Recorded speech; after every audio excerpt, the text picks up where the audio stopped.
रूस ने किया कुछ ऐसा। यूएनएससी में भारत को वीटो मिलने पर लगी मुहर। चीन ही था ऐसा देश जो भारत के वीटो के लिए बन रहा था रोड़ा। लेकिन रूस के जबरदस्त एक्शन से चीन का भी बदला मूड। भारत के वीटो पावर के लिए रूस ने छेड़ दी बाकी देशों से आर पार जंग। तेजस से भी पावरफुल फाइटर जेट पर रूस ने पहली बार मानी भारत की सभी मांगे। अब केले दे दो, तेल ले लो, रूस ने भारत से कर ली बड़ी डील। दोस्तों, इस वक्त भारत दुनिया की बड़ी महाशक्ति बनने की तरफ आगे बढ़ रहा है। भारत की अर्थव्यवस्था जबरदस्त फॉर्म में चल रही है। इस वक्त भारत की इकोनॉमी दुनिया की पहली ऐसी अर्थव्यवस्था बनी हुई है जो सबसे तेज रफ्तार से ग्रोथ कर रही है, और इसी बात से बड़े बड़े देश भी हैरान हैं। वहीं डिफेंस सेक्टर के लिहाज से भी भारत जबरदस्त तरीके से आगे बढ़ रहा है। भारत खुद की तकनीक से हथियार तैयार कर रहा है और दुनिया उन्हें खरीदने के लिए मास लेवल पर ऑर्डर दे रही है। दोस्तों, इसी बीच भारत के लिए रूस की तरफ से एक नहीं तीन शानदार खुशखबरी आई है। रूस इस समय भारत पर इतना मेहरबान हो गया है कि इसके बारे में पूछो ही मत। और इसके पीछे कहीं ना कहीं भारत का भी बड़ा योगदान है। जैसा कि हम सब जानते हैं कि रूस भारत का अजीज दोस्त है और भारत के लिए रूस किसी भी देश के खिलाफ जा सकता है, चाहे फिर सामने वाला देश अमेरिका ही क्यों ना हो। इधर भारत भी रूस के लिए हमेशा तैयार रहा है।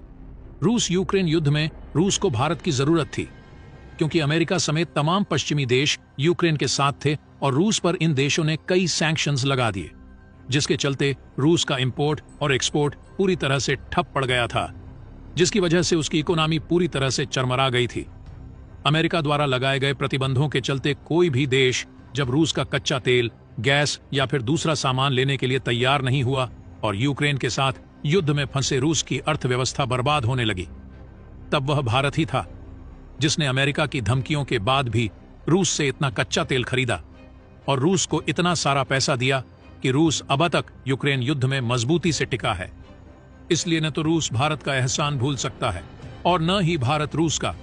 बात चाहे S-400 की समय पर डिलीवरी देने की बात हो या फिर रूस के सबसे अहम शहर व्लादिवोस्तोक में चीन की नजरों के बाद भी भारत को अपना सैटेलाइट सिटी देने के लिए ऑफर करना और जमीन देने की बात कहना। रूस ने हर बार भारत से दोस्ती निभाई है।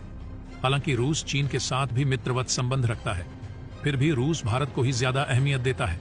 लेकिन क्योंकि भारत और चीन के बीच ज्यादा पंगा चलता रहा है, बात चाहे LAC पर तनाव की बात हो, हिंद महासागर में चीनी युद्धपोतों की आवाजाही और भारत पर जासूसी करने की बात हो, या फिर मालदीव जैसे देशों को भारत के खिलाफ उकसाना हो, चीन लगातार भारत विरोधी हथकंडे अपनाता रहा है। दरअसल दोस्तों, दुनिया के सबसे ताकतवर मंच यूएनएससी में भारत को वीटो पावर दिलाने और इस संगठन का परमानेंट मेंबर बनाने के लिए रूस लगातार प्रयास कर रहा है। और जो 5 नेशन है, उन्हें यह बात मनाने के लिए लगातार जोर दे रहा है कि बिना किसी शर्त के भारत को यूएनएससी का परमानेंट मेंबर बनाया जाए। और आज इसको लेकर एक बड़ी खबर सामने आई है। दोस्तों, हम आपको इस वीडियो में 3 खबरें बताएंगे, लेकिन उससे पहले आप भारत रूस की दोस्ती के लिए वीडियो पर अपना एक लाइक जरूर कर लीजिए।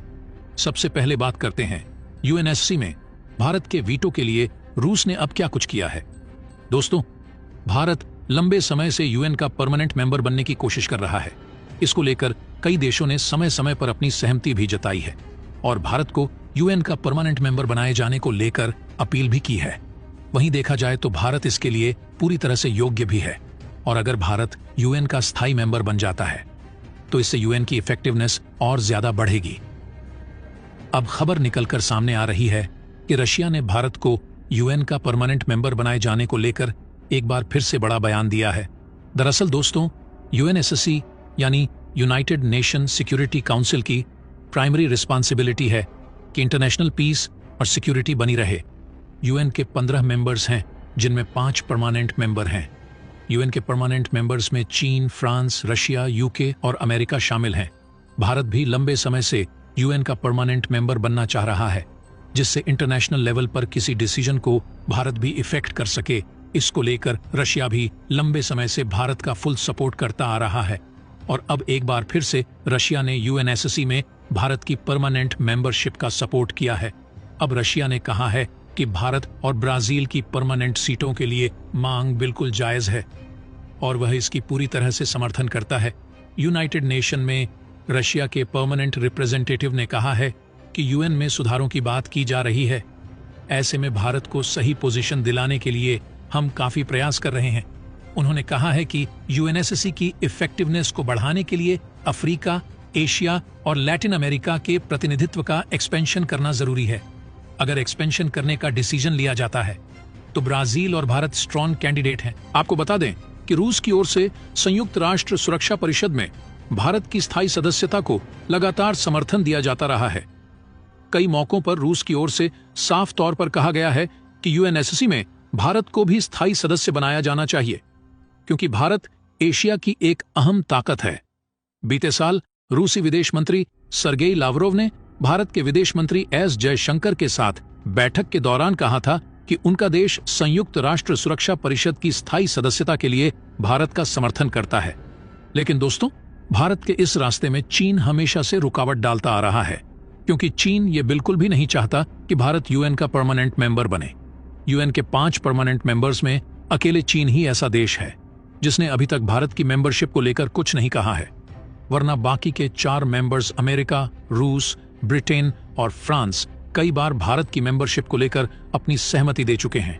ऐसे में अगर कभी सुरक्षा परिषद का विस्तार होता है तो बाकी 4 सदस्यों का समर्थन भारत को मिलने की उम्मीद है, लेकिन चीन वीटो का इस्तेमाल कर भारत को स्थायी सदस्य बनने से रोक सकता है। चीन एशिया और विश्व में अपना प्रभाव बढ़ाने के लिए भारत को सुरक्षा परिषद का स्थायी सदस्य बनने से रोकने की कोशिश में लगा है। हालांकि चीन को मैनेज करने के लिए रूस भी काम कर रहा है। हो सकता है इसी साल इस संबंध में पॉजिटिव खबर आ जाए। दोस्तों, अब आपको रूस की तरफ से दिया गया दूसरा तोहफा बताते हैं, यानी रूस की तरफ से जो 5वीं पीढ़ी के योद्धा को लेकर खुशखबरी आई है वह आपको बताते हैं। दोस्तों, जैसा कि आप जानते हैं कि भारत को इस वक्त तत्काल प्रभाव से 5वीं पीढ़ी का योद्धा चाहिए और इसके बाद रूस भारत को अपना Su-75 चेकमेट योद्धा सौंपने के लिए तैयार है। लेकिन पहले इस फाइटर जेट की कीमतें भारत को काफी ज्यादा लग रही थी, लेकिन अब रूस ने इस फाइटर जेट की कीमतें सिर्फ भारत के लिए काफी कम कर दी हैं, जिससे अब भारत इस विमान को खरीद सकता है। इतना ही नहीं, बल्कि ऑफर यह भी है कि भारत चाहे तो अपने यहाँ मेक इन इंडिया प्रोग्राम के तहत इस अत्याधुनिक फाइटर जेट का निर्माण कर सकता है। यानी भारत चाहे तो अपनी शर्तों के मुताबिक ये fighter jet make in India के तहत भारत में ही बन सकते हैं।